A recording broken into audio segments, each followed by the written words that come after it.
Family toxicity एक ऐसा परिचित राक्षस जो धीरे धीरे करके तुम्हारी मेंटल हेल्थ में दीमक की तरह डिस्ट्रक्शन करता है। मेरे कई सारे भाई और बहन ऐसे होंगे जो इससे ऑन अ डेली बेसिस जूझ रहे होंगे। और टू बी ऑनेस्ट यार, कई लोगों की फैमिलीज़ में इतना ज़्यादा ट्रॉमा होता है कि वो उसको एक्सप्रेस भी नहीं कर सकते, शेयर भी नहीं कर सकते। अब उसके साथ में क्या है ना, तीन ख़राब चीज़ें हैं। पहली चीज़ ये है कि फैमिली टॉक्सिसिटी या जो भी ट्रॉमा होता है ना, उसके फुटप्रिंट्स काफ़ी लॉन्ग टर्म तक आपकी मेंटल हेल्थ पर रह जाने वाले हैं। उसके जूते के निशान बिल्कुल ऐसा गहरा छाप छोड़ देंगे कि वो कभी जाएगा ही नहीं। ठीक है। दूसरा ये है कि जो व्यक्ति इससे जूझ रहा होता है वो फॉर अ शॉर्ट टर्म इसमें 100% एंगेज हो जाता है। उसके हाथ में कंट्रोल नहीं होता क्योंकि ये एनवायरनमेंट उसके कंट्रोल में नहीं है ना। तो 5 to 10% ऐसा नहीं कर सकता वो कि मैं 5% 10% इसमें एंगेज होऊंगा। वो उसमें एंगेज होता है 100%। कोई चॉइस ही नहीं है। उसको लोग समझा रहे होते हैं कि भाई तू इसमें इतना एंगेज क्यों गया, तू इसमें इतना कैसे फंस गया। कोई चॉइस नहीं है, वो 100% एंगेज होगा जितने बार फंसेगा उसमें। तीसरी चीज़, जब आप फैमिली टॉक्सिसिटी में फंस जाते हो ना, तो व्यक्ति के साथ क्या होता है, वो अपने लॉन्ग टर्म विजन को भूल जाता है और शॉर्ट टर्म में एक ओपेक पर्दा, ओपेक समझते हो, ऐसा पर्दा जिसके थ्रू रोशनी नहीं पास कर सकती, वो पर्दा उसकी आंखों पे आ जाता है। और वो पर्दा आ जाता है तो उसको ना फिर शॉर्ट टर्म में सिर्फ यही टॉक्सिसिटी दिखाई दे रही होती है।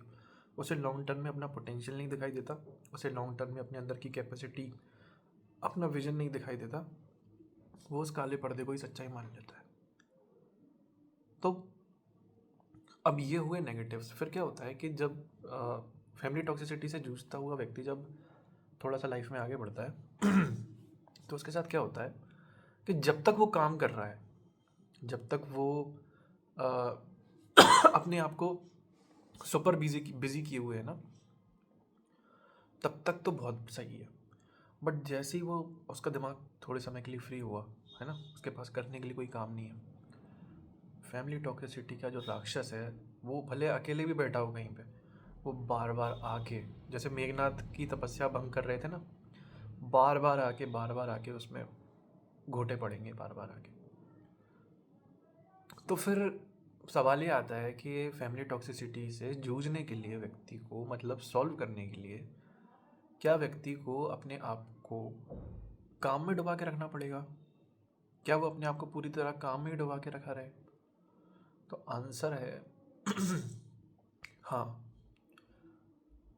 देखो, मैं तुम्हें वैसा वाला आंसर नहीं दूंगा जो साइकोलॉजिकली सही है या फिर, समझ रहे हो, मैं तुम्हें प्रैक्टिकल तरीके से ये चीज़ बता रहा हूँ कि जब तक तुम्हारे पास में एक इतना बड़ा विजन नहीं है जो तुम्हें डरा दे, मतलब it should shake the living hell out of you, तुम इतना ज़्यादा डर जाओ ना उस विजन को सोच के कि भाई ये नहीं हो पाएगा मेरे से, ये मेरे से 5 जन्म नहीं हो पाएगा। वो विजन जब तक तुम्हारे पास नहीं है और उसको एग्जीक्यूट करने की क्षमता 1% पे, 2% पे, 3% पे, छोटे छोटे steps, 1 day at a time, जब तक तुम ये नहीं करोगे ना, तब तक ये जो छोटे मोटे राक्षस हैं फैमिली टॉक्सिसिटी जैसे, ये तुम्हारी मेंटल हेल्थ, ये तुम्हारी हेड स्पेस, ये तुम्हारे पूरे दिन का स्केड्यूल, ये तुम्हारी प्रोग्रेस, ये तुम्हारी प्लान, ये तुम्हारे लाइफ का पूरा मैप उस पर कब्जा करके बैठे रहेंगे। तुमने भी देखा होगा ना अपने आसपास, अपनी डिस्टेंट फैमिली में या अपनी फैमिली में कुछ ऐसे अंकल वगैरह को जिन्होंने वॉलेंटरीली चुना ये फैमिली टॉक्सिसिटी का जंजाल, और देखो वो कहाँ है। क्या तुम उनके साथ अपनी प्लेसेस ट्रेड करना चाहोगे, उनकी जगह आना चाहोगे? नहीं ना। तो तुम्हें भी नहीं फंसना भाई इसमें, तुम्हें भी इसमें एंगेज नहीं होना। मैं कह रहा हूँ कि अगर तुम्हारे हाथ में नहीं है ना कि मैं 100% एंगेज नहीं होना चाहता, मैं कह रहा हूँ as soon as it finishes, जैसे ही वो ख़त्म होता है ना, एंगेज इन डीप वर्क। मन नहीं कर रहा, विल पावर नहीं है, मोटिवेशन नहीं है, कुछ क्रिएटिव जॉय नहीं बची, तब भी काम करो, तब भी काम करो भाई। क्योंकि तुम्हारे पूरी जर्नी को एक व्यक्ति नोटिस कर रहा है, कोई और कर रहा हो या ना कर रहा हो, कोई शक्ति नोटिस कर रही हो या नहीं कर रही हो, एक व्यक्ति नोटिस कर रहा है, वो तुम खुद। जब तक तुम अपने आप को फीडबैक नहीं दोगे कि तुम इतना काम करने के लिए सक्षम हो, तब तक तुम उस रास्ते पे आगे नहीं बढ़ पाओगे। इसलिए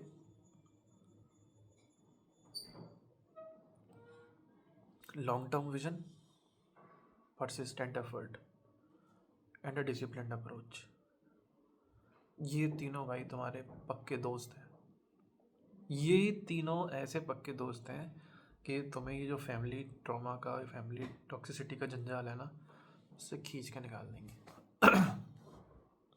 और हो सकता है कि तुम्हारे पास आज ये ऑप्शन ना हो। बहुत सारे लोगों के साथ ऐसा होगा कि वो फिज़िकल तौर पर, यानी कि भौतिक तौर पर अपनी एनवायरनमेंट या सराउंडिंग को चेंज कर सकें, क्योंकि फैमिली है भाई, फैमिली के साथ तो रहना है, सरवाइव करना है। ठीक है, किसी की हो सकता है जॉब ना लगाओ, कोई स्कूल में हो, तो भाई तुम ना पहले अपनी बाउंड्रीज ड्रॉ करो कि ये मेरी सेफ बाउंड्री है, इसके बियॉन्ड नहीं। इसके बियॉन्ड तुम ऑफेंस एक्सप्रेस कर दो, जैसे भी कर सकते हो।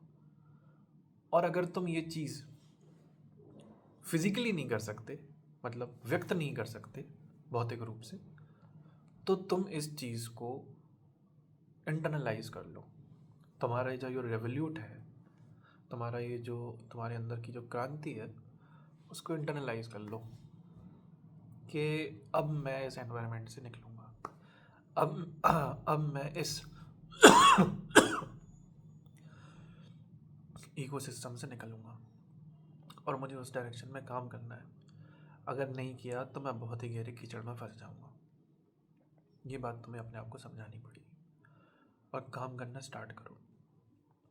डिस्ट्रैक्शन से तुम अपने आप को शॉर्ट टर्म में प्लीज़ कर पाओगे,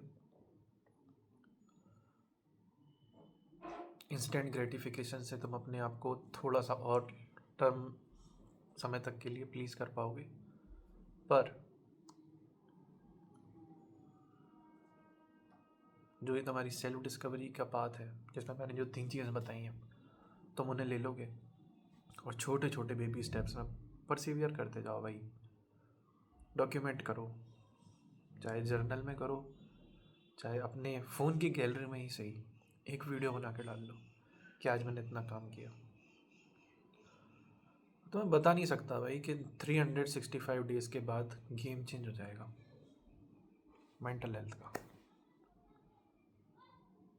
समझ रहे हो? और इन सब चीज़ों से बाहर आने के लिए समय लगता है, और इस पर एफर्ट सिर्फ तुम्हें ही करना पड़ेगा। कोई नहीं आ रहा तुम्हें बचाने, कोई भी नहीं आ रहा। तुम कितना भी लोगों के पास जाकर बैठ लो, उनको एक्सप्लेन कर लो, है ना, उम्मीद कर लो कि वो तुम्हारे साथ सिंपैथाइज करेंगे, ऐसा नहीं होने वाला। वो करेंगे but after a certain point they will be like कि यार ये तो यही बातें करता रहता है, यही सब चीज़ें बताता रहता है। और उसका दूसरा नेगेटिव साइड ये है कि तुम किसी से एक्सप्रेस ही ना करो, तुम अपना सारा क्रिएटिविटी और सब तुम्हारा गड्ढे में चला गया, अब तुम दिन भर रात यही सोचो, है ना। तो इन दोनों अप्रोचेस से बचो। अपनी लाइफ की बागडोर अपने हाथ में लो और परसिस्टेंट एफर्ट और डिसिप्लिन अप्रोच के साथ आगे बढ़ जाओ मेरे भाई। All the very best.